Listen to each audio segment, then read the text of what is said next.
Bonjour à tous, bienvenue dans cette nouvelle édition des Matins du Sénat. Coup de tonnerre au Palais du Luxembourg hier avec le rejet du projet de loi de financement de la sécurité sociale. Tout est parti d'une déclaration du chef de l'État en déplacement dans la Marne. Le président de la République a annoncé qu'un large plan en faveur de l'hôpital public allait être présenté mercredi. Emmanuel Macron pensait éteindre la colère des manifestants mobilisés hier partout en France. Mais dans le même temps au Sénat, le sang des parlementaires n'a fait qu'un tour. La présentation de ces mesures pour l'hôpital va intervenir après le vote final sur le budget de la sécurité sociale. Un budget examiné depuis mardi en séance au Sénat. C'est là une forme de mépris, je cite, selon les sénateurs.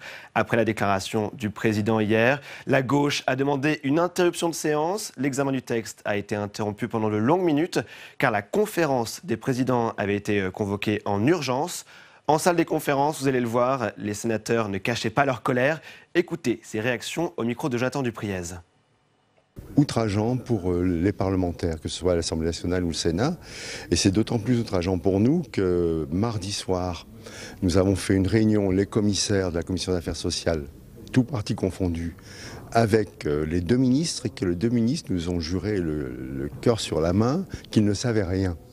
Donc nous, on nous prend pour des idiots et eux pour des guignols. On nous demande de voter un budget qui sera démenti dans les 2 jours ou 3 jours qui viennent. C'est du jamais vu dans notre République et par conséquent, il est normal que ça hérisse un peu les parlementaires.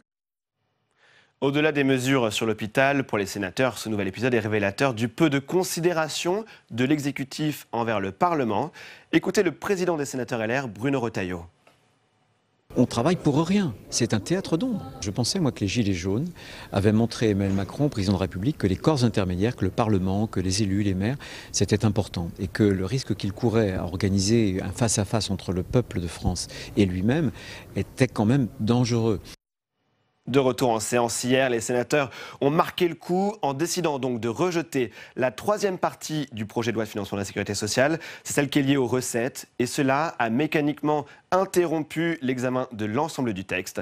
C'est tous ces événements que nous allons revivre aujourd'hui, direction l'hémicycle. Ces extraits ont été préparés par Louis Mollier-Sabet et Alice Bardot. Monsieur le Président, pardonnez-moi, je ne vais pas directement parler de l'amendement qui nous incombe. Ça n'est pas bien, je le sais, mais je m'en excuse par avance et vous allez voir que ça a quand même du sens. C'est que par rapport à ce que je viens de dire, il y a une très forte mobilisation dans le pays par rapport à la santé, par rapport à l'hôpital. Le président de la République est en train de s'exprimer et je pense que ça serait bien qu'il y ait une suspension de séance pour prendre connaissance des annonces qui vont être faites et qui vont impacter notre discussion. Et tout à l'heure, ma langue est un peu fourchée, mais c'est un non-respect des parlementaires que nous sommes. Voilà. Donc, moi, je demande et avec mon groupe, nous demandons une suspension de séance pour avoir la substantifique moelle des mesures qui vont être proposées. J'ai entendu la demande de Mme Cohen par rapport à l'intervention du président de la République. Je ne suis pas sûr d'ailleurs qu'il fasse des annonces pour autant.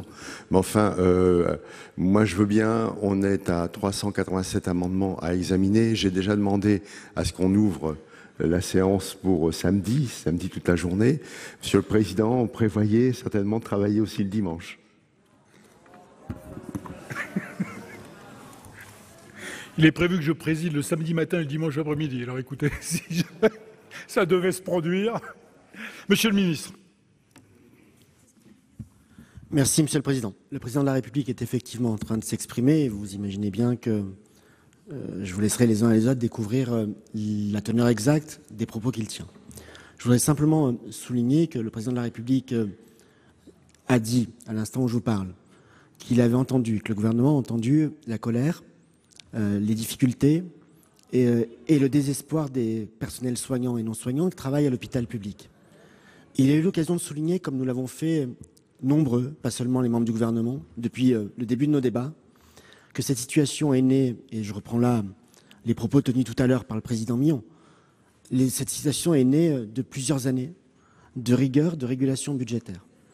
J'ai eu l'occasion de dire que notre gouvernement, avec un Ondam fixé à 2,3, puis 2,5, puis 2,3, était le gouvernement qui avait retrouvé les niveaux d'Ondam antérieurs à 2010, après des années de régulation qui étaient encore plus sévères.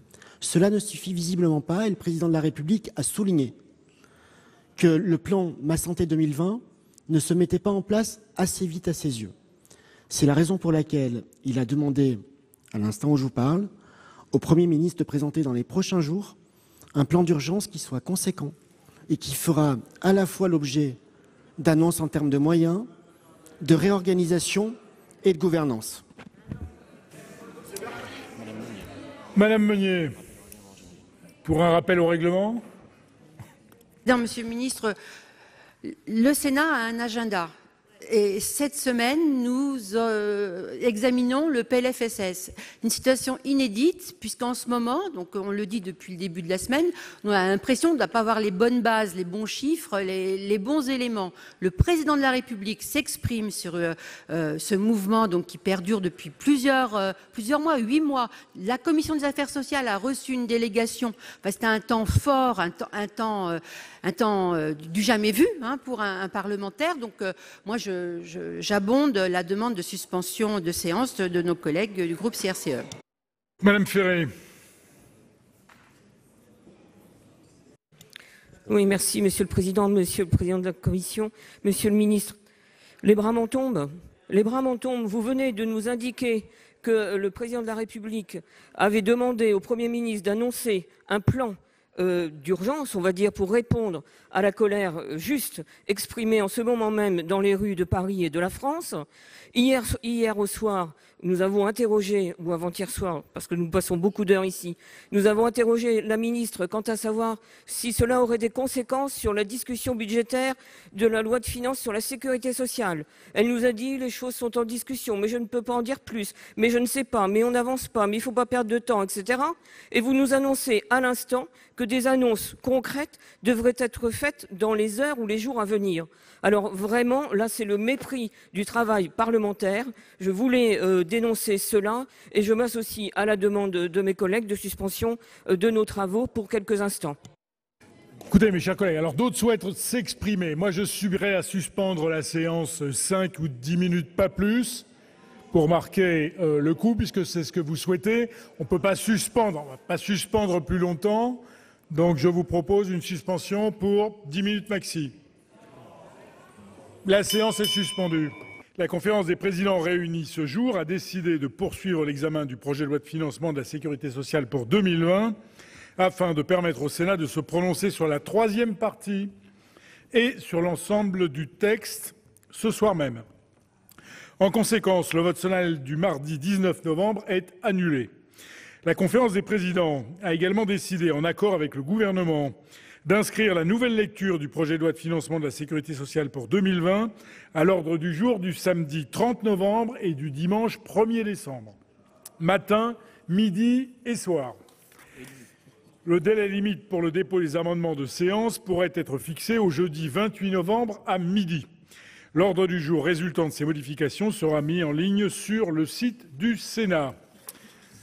Monsieur le Président de la Commission. Oui, je n'avais pas prévu de prendre la parole, Monsieur le Président. Nous allons donc terminer ce soir l'examen d'une cinquantaine d'amendements. Ce qui serait souhaitable, c'est qu'ils soient, évidemment, je dis ça aux auteurs des amendements, retirés les uns après les autres, puisque de toute façon, ce qui est demandé, c'est de ne pas voter le titre 3, afin de passer l'ensemble titre 1, titre 2, titre 3 après un vote. C'est pas la peine de prendre trop de temps pour cela. La deuxième chose que je voudrais dire, mais ça c'est pour l'avenir, le 30 novembre et le 1er décembre, donc nous nous réunirons. C'est un samedi et un dimanche. Comme l'a dit le président de séance, c'est le matin, midi et soir.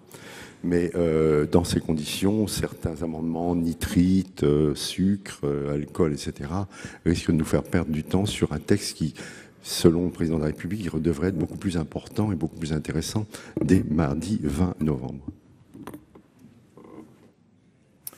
Président Retailleau a la parole. Oui, Monsieur le Président, mes chers collègues, cet incident parlementaire, plus même, est suffisamment exceptionnel pour que nous puissions nous en expliquer après la conférence des présidents. Nous avons assisté ces dernières heures, ces derniers jours, à une mascarade. Cette mascarade, ça n'est ni plus ni moins que le mépris du Parlement et de la Haute Assemblée du Sénat de la République.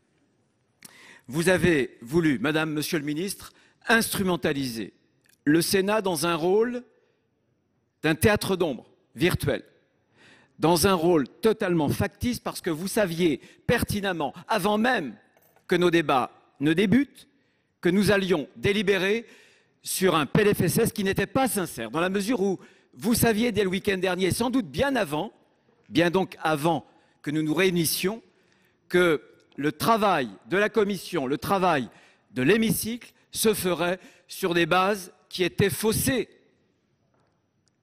avec un travail qui ne pouvait être que vain, parce qu'à un moment ou à un autre, il aurait fallu le reprendre, dans la mesure où ses fondements étaient totalement factices. C'est grave, et c'est ce qui suscite notre exaspération, parce que ça n'est pas quelque chose de nouveau. Les premières grèves, c'était il y a 1 an. On en est, je crois, déjà à 2 plans. Un plan pour les urgences, un plan avant Ma Santé 2022, et si j'ai bien compris, et bien entendu le Président de la République, un 3e plan. Un plan d'urgence qui sera annoncé le 20 novembre prochain.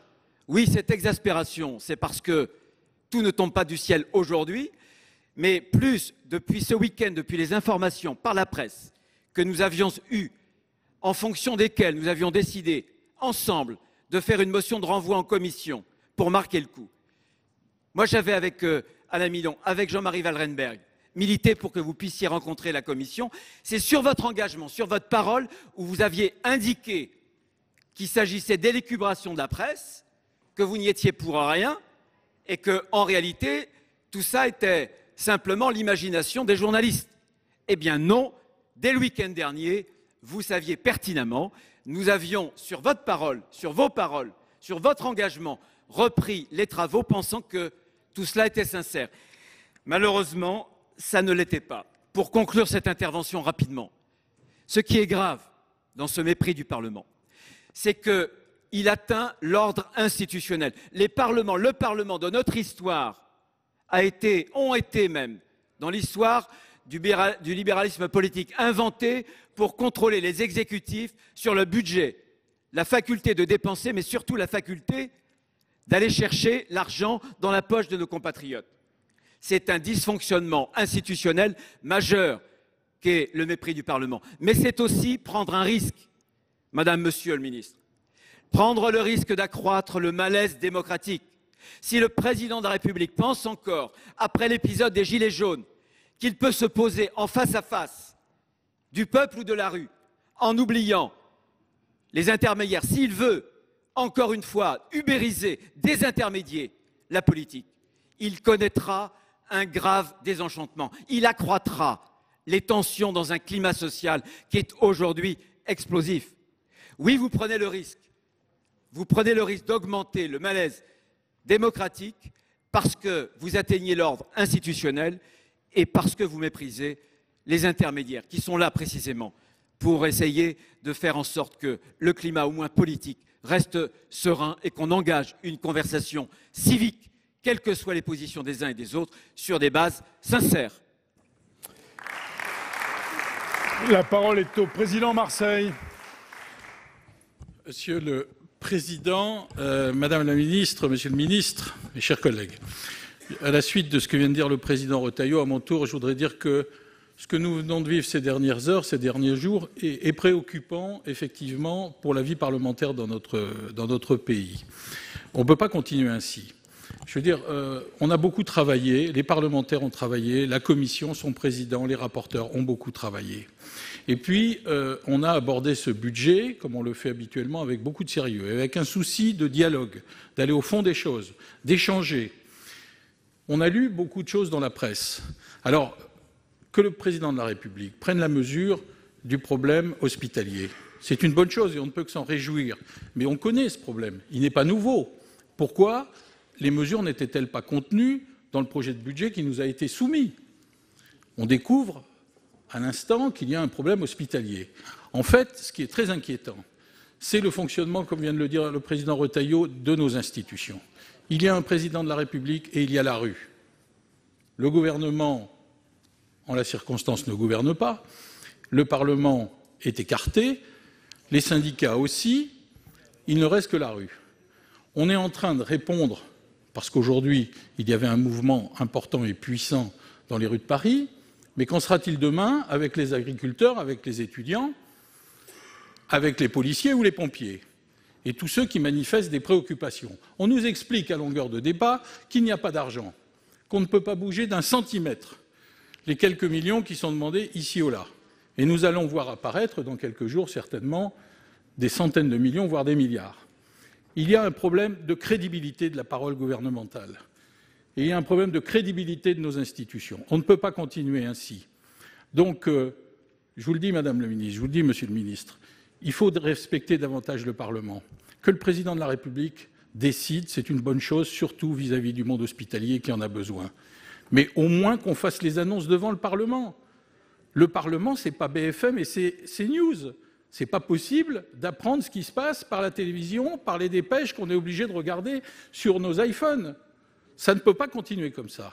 Alors je vous le dis, nous étions avec le souci d'aborder ces budgets dans l'apaisement, le travail, la responsabilité. Je m'associe pleinement à ce que vient de dire mon collègue et évidemment, nous voterons dans le sens souhaité par le président de la Commission. La parole est à la présidente Assassi. Oui, merci Monsieur le Président, Madame et Monsieur le Ministre. Aujourd'hui, donc, les personnels hospitaliers sont descendus massivement dans la rue pour dénoncer leurs conditions de travail, bien évidemment, mais surtout leur colère contre les politiques d'austérité qui sont menées depuis des décennies dans la santé, qui ont fortement détérioré leurs conditions de prise en les conditions de prise en charge des patients, les conditions de travail de ces personnels et les conditions de prise en charge des patients. Je rappelle quand même que le budget de l'hôpital public a été amputé de 8,6 milliards d'euros ces 15 dernières années. Et cet après-midi, donc, alors que la manifestation n'était pas terminée et que nous tous ici débattions de l'article 14, je crois, du PLFSS, le président de la République, en déplacement à Épernay, a fait une déclaration à la presse pour annoncer que des décisions fortes pour les hôpitaux seraient présentées mercredi par le Premier ministre. Donc le président de la République a quand même, cet après-midi, détaillé un plan d'urgence, je vais le citer, conséquent et qui s'engagera jusqu'à la fin du quinquennat. Et il a ajouté que c'est une vraie logique de réorganisation qui revoit la gouvernance à l'hôpital, qui donne plus de place et de sens à ceux qui soignent. Comme quoi, la colère des personnels, des professionnels de la santé en grève quand même depuis 9 mois n'est ni épidermique ni circonstancielle, mais qu'elle s'appuie bien sur des réalités qu'ils vivent très difficilement au quotidien dans leur profession. Alors, cela dit, nous espérons que ces annonces n'accoucheront pas de mesurettes, mais permettez-nous d'en douter. Pour ce soir, je tiens à préciser qu'en retardant les annonces chiffrées au Conseil des ministres de mercredi prochain, donc après le vote du PLFSS, le président de la République, encore une fois, méprise le Parlement et particulièrement le Sénat. Et vraiment, ceci n'est pas acceptable, ceci n'est plus acceptable. Et je rajoute, d'autant si je rajoute à mon propos l'épisode du renvoi en commission de ce début de semaine, mais aussi, si je peux me permettre, le contenu de la motion d'irrecevabilité que nous avons présentée au début des travaux sur le PLFSS. Donc ce n'est pas acceptable, cela a été dit vis-à-vis des parlementaires qui se sont beaucoup investis sur le texte, notamment la Commission des affaires sociales avec son président Alain Millon. Donc ce n'est pas acceptable vis-à-vis du Parlement, dont visiblement l'avis devient une formalité qui serait encombrante, et ce n'est pas acceptable tout simplement pour la démocratie et notre système de séparation de pouvoir. Donc pour toutes ces raisons, le groupe CRCE souscrit aux conclusions de la conférence des présidents et n'adoptera pas la partie recette de ce PLFSS. Monsieur Amiel a la parole.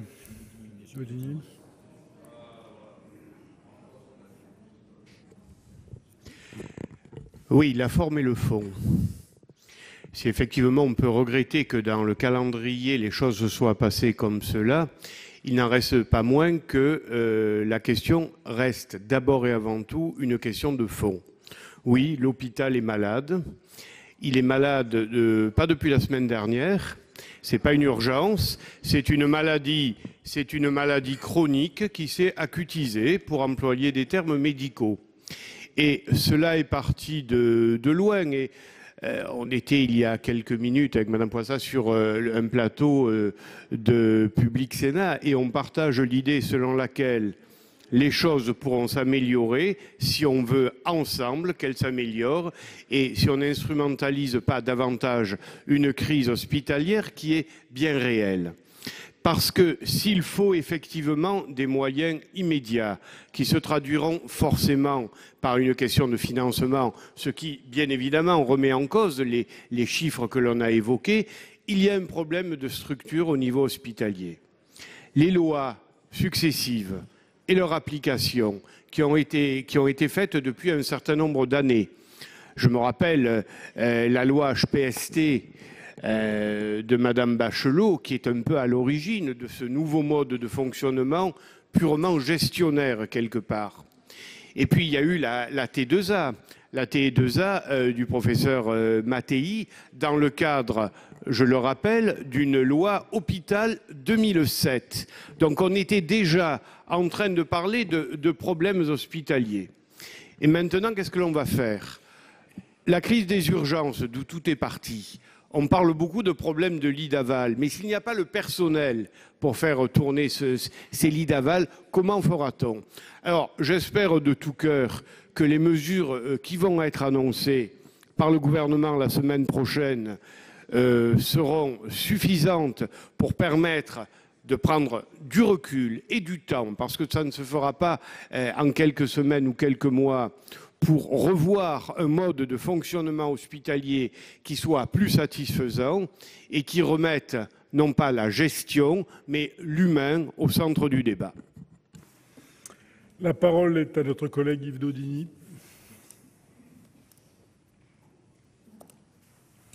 Merci, Monsieur le Président, Madame la Ministre, Monsieur le Ministre, mes chers collègues. Je veux, avec force et de façon aussi très solennelle, exprimer l'exaspération, l'incompréhension et la colère totale du groupe socialiste et républicain.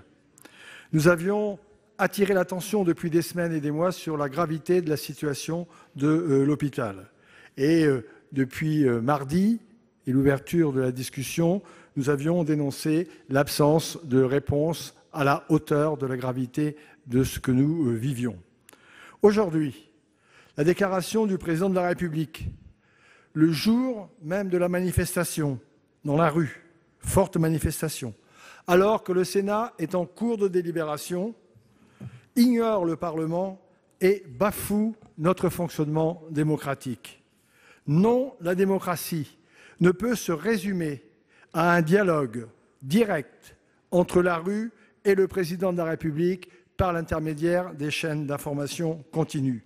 Ceci au mépris de tous les corps intermédiaires, au mépris du dialogue social et, plus grave encore aujourd'hui, au mépris total du Parlement et en particulier du Sénat. C'est totalement inacceptable. Les membres du groupe socialiste et républicain voteront contre la partie donc recette du PLFSS telle qu'elle nous est présentée et suivront donc le mouvement général la procédure générale qui a été indiquée. Je vous remercie. Madame la Ministre, vous avez la parole. Merci beaucoup, Monsieur le Président, Mesdames et Messieurs les présidents de groupe, Mesdames et Messieurs les sénateurs et sénatrices, bien sûr. J'ai déjà eu l'occasion, depuis le début de cette discussion parlementaire, de rappeler évidemment, comme vous l'avez fait, les difficultés que traverse l'hôpital, notamment public, et les travaux que nous avions entrepris parallèlement au dépôt du PLFSS pour répondre à cette urgence dans des circonstances qui sont, je le répète, exceptionnelles. Il est normal que le Président de la République s'exprime lorsqu'un mouvement social important est en cours aujourd'hui dans notre pays. Il n'a pas dit autre chose que ce que nous vous avons présenté en toute transparence mardi soir, à savoir les axes du plan auxquels nous travaillons encore à cette heure, c'est-à-dire dégager des moyens financiers pour l'hôpital, travailler un grand plan d'attractivité pour répondre aux difficultés de recrutement, qui sont l'une des principales sources de mal-être des soignants, et retrouver des moyens immédiats pour investir dans l'outil de travail, les outils de travail du quotidien. Un seul élément nouveau est à souligner aujourd'hui, la date des annonces que le président de la République a données. Le président a souhaité que les annonces soient faites à l'issue du prochain Conseil des ministres. Il est naturel que l'ensemble des ministres en délibèrent. Les mesures relevant de la loi seront, comme je vous l'ai déjà garanti, inscrites dans le PLFSS en nouvelle lecture et ne priveront pas le Parlement ni d'une discussion ni d'un vote. Je prends acte ce soir de votre décision de ne pas poursuivre le débat. Je le regrette, car les mesures en dépenses qui vous sont proposées par le gouvernement me semblaient mériter que nous en discutions. Une partie d'entre elles, d'ailleurs, concerne l'hôpital, qui était déjà l'une des priorités de ce PLFSS. J'ai souhaité venir vous le redire ce soir par sincérité, comme je l'ai toujours fait devant vous. Je vous remercie. Le président Malhuret a demandé la parole. C'est comme vous le souhaitez. Oui, je pensais que tous les groupes... je suis désolé de m'exprimer après la ministre. Je voulais m'exprimer dans le cadre du rappel au règlement et de l'intervention des différents groupes. Donc, c'est pour ça que j'avais demandé la parole. Je conçois bien, et je suis bien entendu d'accord avec tous les orateurs qui m'ont précédé, que nous sommes dans une situation inédite. La question qui se pose, c'est est-ce qu'il faut dramatiser cette situation?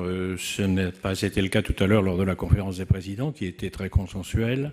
C'est un petit peu plus le cas aujourd'hui, à ce moment dans l'hémicycle. J'entends parler d'instrumentalisation du Parlement, de mise en cause de la crédibilité de la parole gouvernementale, de mise en cause de la crédibilité des institutions parlementaires. Cette analyse me paraît un petit peu exagérée. Il arrive, et c'est le cas dans lequel nous nous trouvons aujourd'hui, il arrive que le calendrier politique et que le calendrier parlementaire entrent, sinon en collision, du moins ne suivent pas le même rythme. C'est l'essence même de la politique que de faire face à l'imprévu. J'entends bien les arguments qui consistent à dire que le mouvement social concernant la santé dure depuis quelque temps, depuis pas mal de temps, mais il se trouve, il suffit de regarder la télévision, il suffit d'écouter les nouvelles, il se trouve qu'il s'accélère aujourd'hui. Il se trouve, j'étais tout à l'heure boulevard Saint-Michel, en face d'une manifestation d'infirmiers et d'infirmières. Nous voyons bien aujourd'hui, et c'est d'ailleurs la raison probable pour laquelle le président a été interpellé à Épernay, alors que ce n'était pas le sujet pour lequel il y était. Donc cette...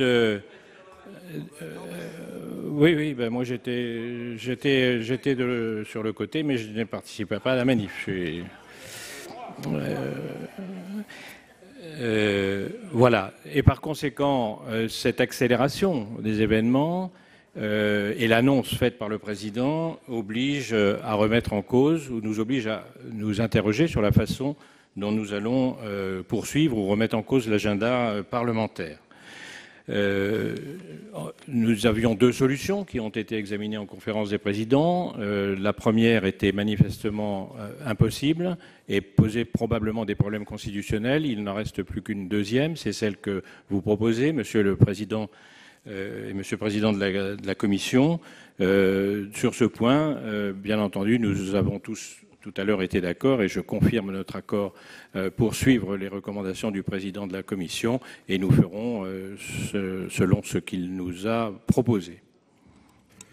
Président Riquier a demandé la parole. Monsieur le Président, Madame la Ministre, Monsieur le Ministre, mes chers collègues, écoutez, je crois que tout a été dit. Nous avions en effet deux possibilités suite aux annonces d'aujourd'hui du Président de la République, soit continuer à étudier ce texte qui aurait été voté le mardi 19 pour des annonces qui viendront le 20, donc ce texte aurait été en partie obsolète, on aurait pu le prolonger, mais à ce moment-là, on dépassait le délai constitutionnel.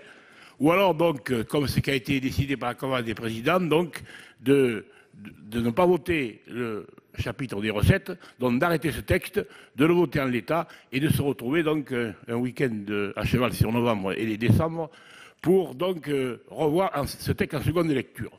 Donc, en nous approuvant la décision, je pense que dans cet épisode, il ne faut pas oublier le rôle du Parlement, puisque le Sénat, quelquefois, est un peu oublié, je le regrette, parce que le Sénat, c'est quand même l'expression des territoires, et je crois qu'on a une vision qui est une vision réaliste, pragmatique, et qui, quelquefois, si on nous avait écouté, peut-être que certaines crises n'auraient peut-être pas éclaté. Donc voilà ce que je vais vous dire simplement. Maintenant, on va être vigilant sur les annonces, on verra qu'est-ce que c'est qui est annoncé, on va voir qu'est-ce que c'est que le gouvernement va apporter donc à cette crise pour essayer d'éteindre cette crise, en sachant que notre seul souci, c'est que l'hôpital marche et que le service de santé et que le modèle français, donc c'est qui est un modèle, perdure et qu'on puisse ainsi soigner dans les meilleures conditions nos concitoyens. Merci. Alors, mes chers collègues, je vais reprendre l'examen des articles et des amendements. Je vais les appeler les uns après les autres. Il serait souhaitable effectivement que nous puissions aller relativement vite, mais il faut au moins que l'auteur ou l'un des co-signataires me confirme qu'il retire bien l'amendement, ce que de toute façon je ne peux pas vous imposer de faire, soyons clairs. Alors nous en étions à l'article 14, à l'amendement 489 rectifié bis. Monsieur Hainaut, retiré. Je vous remercie. Le 931 rectifié bis. Un co-signataire. Monsieur Laurent, je vous remercie. Le 192 de la Commission, retiré. Il faut que je mette aux voix l'article 14. Qui vote pour?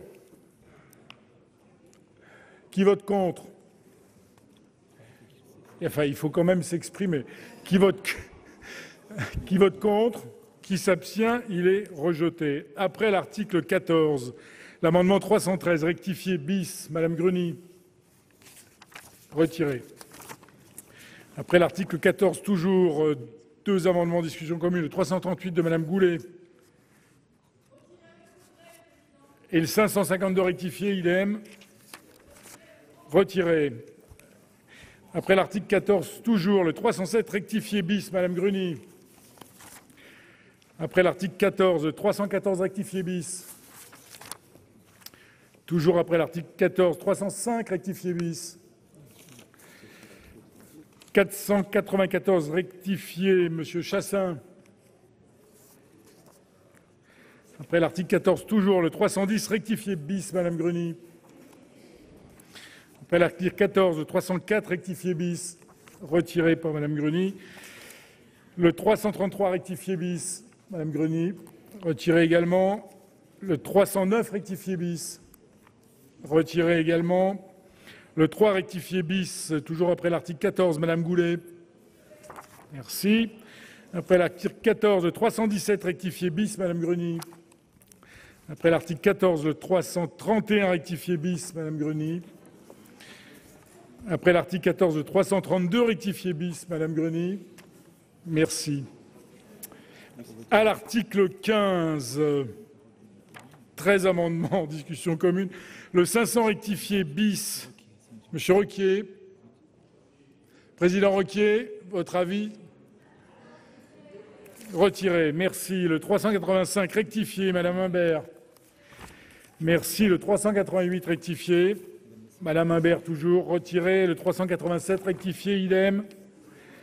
Le 386 rectifié, idem. Le 600, Madame Cohen. Merci. Le 421 rectifié bis, Madame Lassarade. Merci. Le 209 de la Commission, Monsieur le rapporteur. Merci. Le 240 rectifié, Monsieur Hainaut. Retiré. Je vous remercie. Je mets aux voix l'article 15. Qui vote pour?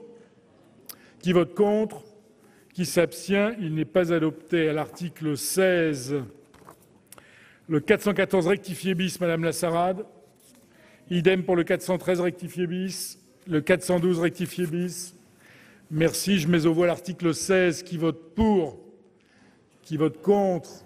Qui s'abstient, il n'est pas adopté. Après l'article 16, 9 amendements en discussion commune. Le 38, Madame Micouleau. Merci. Le 56 rectifié bis, Monsieur Morisset. Merci. Le 447 rectifié bis, Madame Delattre ou Monsieur Requier. Retiré. Le 787 rectifié, Monsieur Daudigny. Merci. Le 111 rectifié, Monsieur Medvieille ou Madame Guidez. Retiré. Le 438 rectifié bis, Monsieur Requier. Retiré. 477 rectifié, Monsieur Chassaing. Retiré. Le 856 rectifié, Monsieur Daudigny. Retiré. 478 rectifié, Monsieur Chassaing. Retiré. Après l'article 16, 537 rectifié n'est pas soutenu. Après l'article 16, le 721 de M. Karam. Il n'est pas dans l'hémicycle, pas soutenu. Après l'article 16, le 715 rectifié, M. Jomier. Merci. Avant l'article 17, deux amendements identiques. Le 483 rectifié terre, Mme Guidez. Retiré. Et le 728 rectifié bis, M. Requier. M. Requier. Retiré. Merci. À l'article 17, 4 amendements en discussion commune. Le 193 de la Commission. Merci. Le 350 rectifié bis, Président Requier. Retiré, Président Requier. Retiré, merci. 908 rectifié, Monsieur Daudigny. 606, Madame Cohen. Retiré. 225 rectifié, Monsieur Savary. Merci. 607, Madame Cohen. 913, Monsieur Lévrier. Merci. Je mets aux voix l'article 17. Qui vote pour? Qui vote contre? Qui s'abstient? Il n'est pas adopté. Après l'article 17, le 609, Madame Cohen. Merci. À l'article 18, le 408 rectifié, quater, Madame Lubin. Merci. Le 407 rectifié, quater, idem. Je mets aux voix l'article 18. Qui vote pour? Qui vote contre? Qui s'abstient? Il n'est pas adopté. À l'article 19, le 611, Madame Cohen. Retiré. Je mets aux voix l'article 19. Qui vote pour? Qui vote contre? Qui s'abstient? Il n'est pas adopté. Je mets aux voix l'article 20. Qui vote pour? Qui vote contre? Qui s'abstient? Il n'est pas adopté. Je mets aux voix l'article et le 21. Ah, le 21. Et il le faut pour la forme. Je suis désolé. Le 21. Qui vote pour?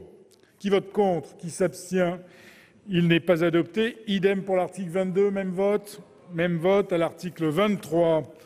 L'amendement 612, Madame Cohen. Retiré. Merci. Le 843 rectifié, Madame Lubin. Retiré. Et je mets aux voix l'article 23. Qui vote pour? Qui vote contre? Qui s'abstient? Il n'est pas adopté. Mes chers collègues, je peux maintenant mettre aux voix la troisième partie du projet de loi. Je rappelle qu'en application de l'article 47 bis 1A, alinéa 2 du règlement, lorsque le Sénat n'adopte pas les dispositions de cette partie, la quatrième partie de ce projet de loi est considérée comme rejetée. Y a-t-il des demandes d'explication de vote? Madame Cohen. Bah oui, je suis désolée. On a eu là quand même une sacrée démonstration, mais je crois que c'est important de dire pourquoi on vote contre cette partie. Je voudrais quand même dire que c'est quelque chose effectivement d'inédit. En tout cas, moi, depuis que j'ai été élue en 2011, j'avais jamais vécu ça. Je pense quand même que ce qui s'est passé aujourd'hui, avec vraiment un très fort mécontentement qui s'est exprimé dans la rue, de tous les personnels hospitaliers, soignants et non soignants, de l'aide-soignant d'ailleurs aux professeurs de médecine, qui se sont mobilisés, des milliers et des milliers de personnes à Paris et dans toute la France. Je pense, Madame la Ministre, que ça a contribué à votre prise de conscience. Du moins, je l'espère. Mais je déplore fortement, et nous déplorons avec l'ensemble de notre groupe, que vous n'ayez pas perçu ce malaise avant. Nous sommes venus le 15 octobre. vous remettre en main propre une proposition de loi qui reprenait des mesures d'urgence pour l'hôpital. Et curieusement, ces propositions, curieusement pour vous mais pas pour nous, les propositions que nous vous avons présentées reprenaient les revendications qui aujourd'hui s'expriment dans la rue et qui s'expriment depuis des mois.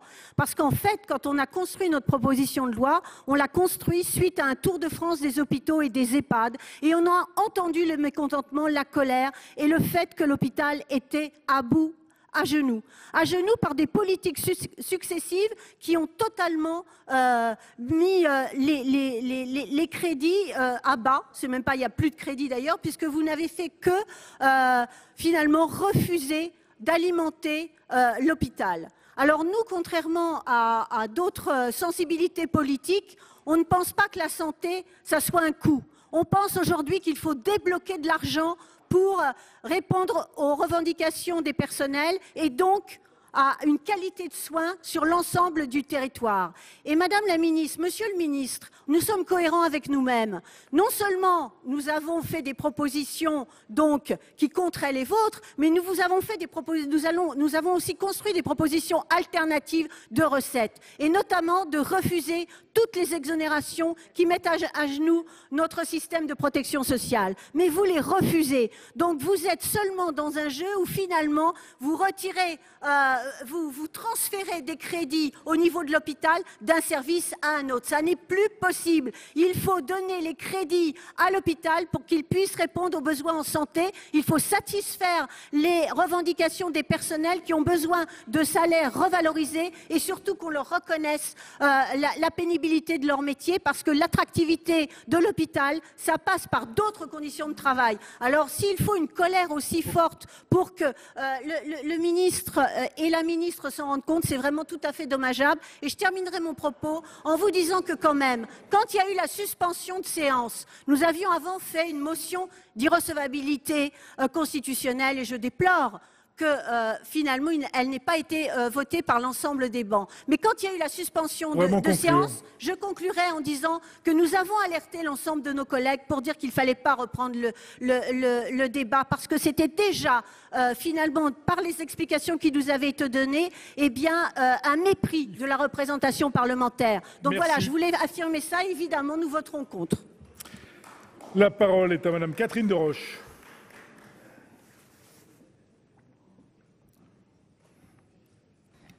Merci, Monsieur le Président. Nous voterons bien évidemment également contre. Moi, ce que je voulais rajouter au propos du Président Retailleau, qui a bien exprimé la colère qui est la nôtre, parce que lorsque nous avons fait ce renvoi en commission mardi, d'abord nous espérions entendre la ministre, mais nous dire autre chose que ce qu'elle nous a dit, parce que nous affirmer les yeux dans les yeux que rien n'était décidé et que le 20 novembre, c'était une élucubration. Bon, on a vu que ce n'était pas vrai, mais nous, ce que l'on souhaite, c'est qu'en effet, la situation, elle s'améliore pour les hôpitaux.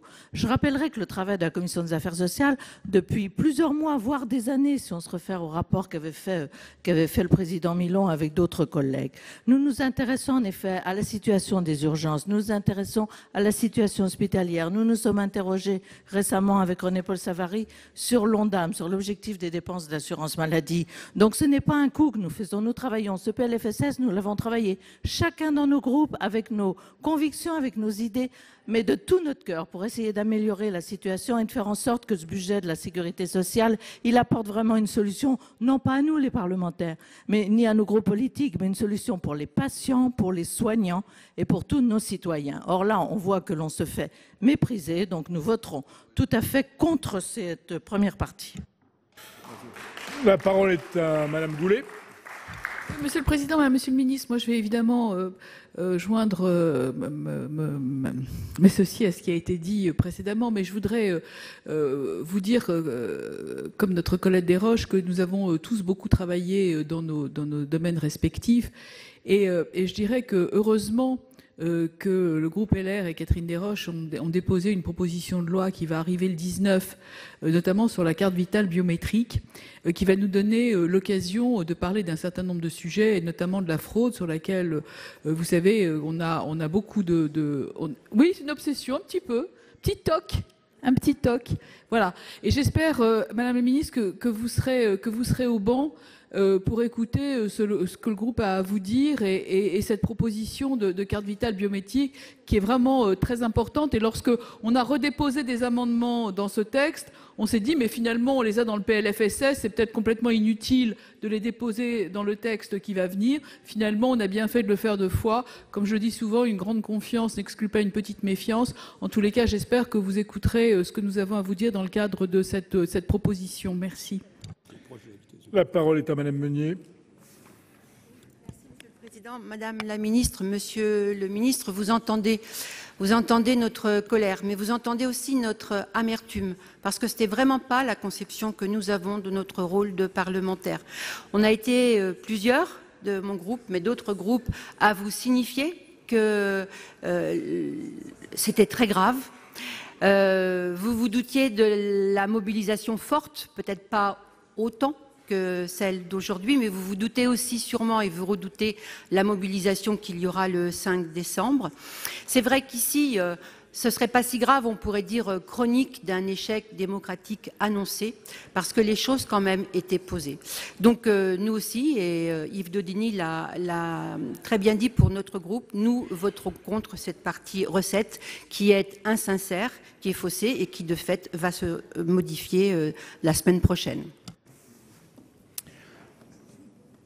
Plus d'autres demandes d'explication de vote? Je n'en vois pas. Pardon? Ah, Président Malhuret, pardon. Oui, merci Monsieur le Président. Nous allons, comment dire, le vote qui va nous être soumis n'a plus de sens. Nous avons retiré tous les amendements, nous avons abrégé cette discussion, nous avons pris le parti d'ailleurs avec un consensus non pas de cesser l'examen du PLFSS, mais de le reporter après les annonces qui nous seront faites la semaine prochaine. Et par conséquent, en ce qui nous concerne, nous considérons qu'il n'y a plus lieu de voter sur cette partie recette, que ça n'a pas de sens réellement. Nous voterions sur un texte complètement amputé depuis tout à l'heure, donc nous ne participerons pas au vote. Que ça n'ait pas de sens politique pour vous, c'est une chose, mais nous devons le faire parce que c'est ce vote qui va nous permettre effectivement d'interrompre l'examen du PLFSS. Sinon, voilà. Alors, Monsieur le Président de la Commission... Ah, le Président Requier, Monsieur le Président, excusez-moi. Monsieur le Président, je partage l'analyse de mon collègue Claude Malhuret. En plus, nous avons la liberté de votre groupe, mais les gens ne sont pas là, donc nous aussi, nous ne participerons pas au vote.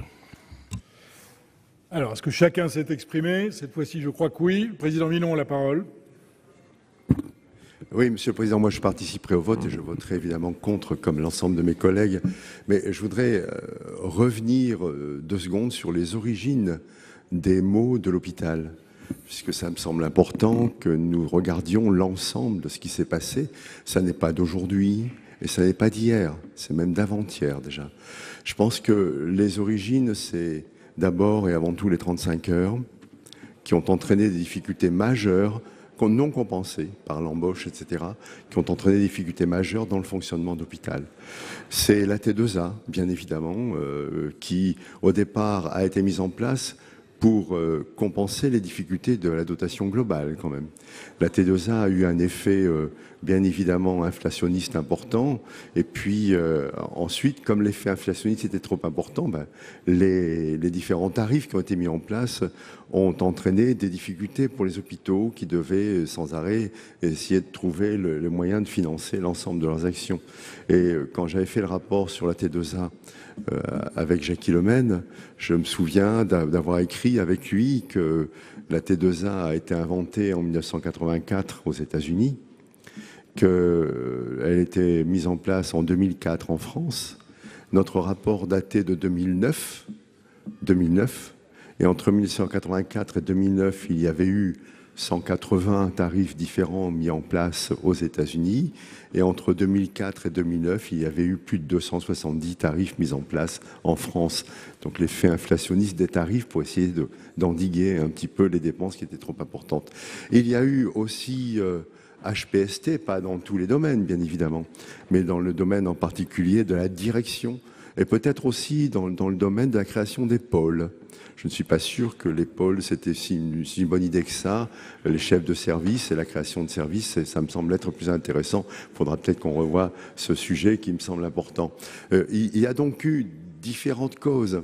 Et quand je les nomme les unes après les autres, j'implique tous les gouvernements et tous les décideurs qui, à chaque fois, quand ils ont pris une décision, ont pris la décision instantanée de l'instant nécessaire pour sauver l'hôpital, sauf les 35 heures, qui était une autre décision qui n'avait pas directement liée, qui n'était pas directement liée à l'hôpital. En attendant, toutes ces décisions étaient à l'époque justifiées. Les conséquences, on ne les avait pas toutes mesurées, bien évidemment. Il est maintenant plus que nécessaire. Je le redis, mais je l'ai dit quand on avait voté en décembre de l'année dernière les mesures prises par le président de la République. J'avais dit, souvenez-vous, Madame la Ministre, attention, vous réglez le problème des gilets jaunes, mais vous aurez probablement après les gilets bleus et les blouses blanches. Et quand les blouses blanches arriveront, ce sera hyper dangereux, parce que ne plus avoir de correspondant entre le président de la République et le peuple, ça entraîne obligatoirement des dégâts considérables. Les décisions qui ont été annoncées aujourd'hui par le président de la République sont malheureusement, dans leur généralité peut-être, mais celles que nous avons lues dans le JDD dimanche, en particulier la date du 20 novembre. Et c'est ce qui, évidemment, provoque aujourd'hui la colère des parlementaires et en particulier la colère des sénateurs, puisque par ailleurs, dans le cadre d'une réunion que j'avais organisée avec l'ensemble des commissaires de la Commission des affaires sociales mardi soir à 20h, 20h30, 19h30, salon Victor Hugo, avec l'ensemble des sénateurs membres de la Commission des affaires sociales, il avait été dit qu'aucune décision n'était prise et que la date du 20 décembre ne pouvait pas être la bonne date en l'absence de la ministre et du président de la République. C'est ça le problème. Aujourd'hui, on se sent un petit peu floué par tout ce qui se passe. Donc, avec cette volonté quand même de sauver l'hôpital, avec cette volonté de sauver la santé française, et encore une fois, c'est la dernière fois que je le dirai aujourd'hui, mais je le dirai par la suite, avec cette volonté de conserver le système paritaire, et non pas la bercysation. Nous voterons aujourd'hui contre ce projet tel qu'il nous est présenté. Je souhaite que là, en deuxième lecture, les mesures qui seront annoncées par le président de la République ou par le Premier ministre feront partie du PLFSS en deuxième lecture, et je souhaite que nous ayons largement le temps à ce moment-là pour en discuter au fond, pour sauver l'hôpital. Madame la Ministre, vous avez la parole. Merci, Monsieur le Président. J'ai bien entendu, évidemment, vos explications de vote. D'abord, je comprends l'inconfort que vous ressentez tous à avoir des annonces qui vont impacter le PLFSS, qui ne sont pas encore arbitrées, je vous l'avais dit mardi, et qui feront l'objet d'annonces mercredi en Conseil des ministres. Monsieur Malhuret, vous l'avez dit, parfois il y a un télescopage du travail gouvernemental pour travailler au fond sur une crise profonde, celle de l'hôpital public, sur lequel nous travaillons depuis cet été. Et le calendrier d'un PLFSS, dont vous le savez, il s'écrit au mois d'août, il doit être déposé le 15 septembre, il doit être examiné par les deux chambres.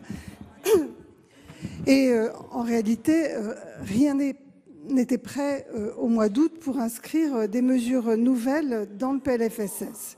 Donc le PLFSS que nous vous présentons est un PLFSS sincère qui apporte des mesures nouvelles très importantes pour nos concitoyens. D'ailleurs, un certain nombre d'articles ont été adoptés à l'unanimité par l'Assemblée nationale parce que ce sont de très belles mesures et nous aurons l'occasion d'en débattre. Mais je voudrais quand même revenir sur la critique qui nous est faite de ne pas considérer le Parlement ou de ne pas entendre les alertes. Je crois que depuis 2 ans où nous nous connaissons, j'ai sans arrêt travaillé de concert avec vous. Vous m'avez alerté sur la crise des EHPAD. Nous avons travaillé à un plan grand âge et autonomie. Nous avons accéléré la convergence tarifaire pour aider la situation dans les EHPAD. Nous travaillons à un plan métier sur les métiers du grand âge. Et donc, cette crise-là a été jugulée, c'était en 2017. En 2018, nous n'avons parlé que d'une chose. Et je tiens quand même à vous rappeler que l'ensemble de nos débats du PLFSS 2018, puis ensuite de la loi santé, ont porté sur les déserts médicaux et la médecine libérale. Nous n'avons pas parlé de l'hôpital à cette période-là, nous avons parlé des déserts médicaux. Et vous, en tant que représentant des territoires, vous m'avez demandé de travailler un plan sur la désertification médicale et la nécessité, évidemment, d'améliorer la situation. Et nous y avons travaillé. Maintenant, évidemment, l'hôpital, c'est un problème qui gronde, c'est un problème sous-jacent. Et nous le savons, la situation n'a fait que se dégrader depuis les années 2000. Le président Milon l'a dit.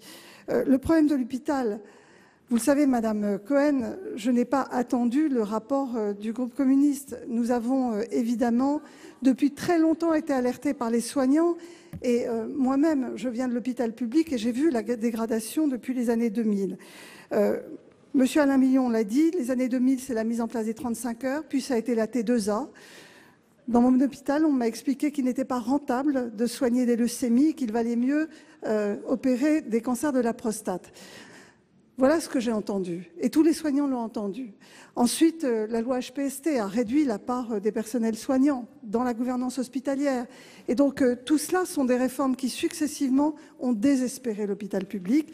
Nous avons maintenant à prendre en compte cette désespérance et à trouver les solutions, car en fait, le rôle du politique, c'est d'apaiser et de rassurer, c'est de trouver des solutions, et nous y travaillons.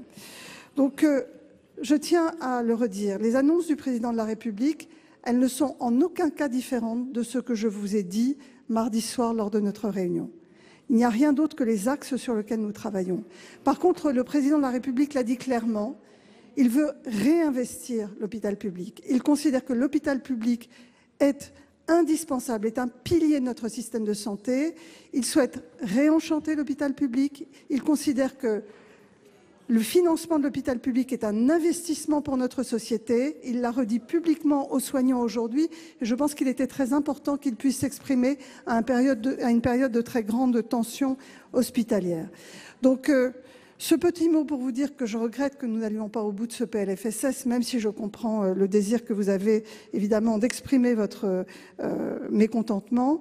Ce PLFSS, tel qu'il est présenté, correspond à l'état de nos travaux jusqu'à présent sur des mesures que souhaitait présenter le gouvernement, sur des mesures très favorables à nos concitoyens.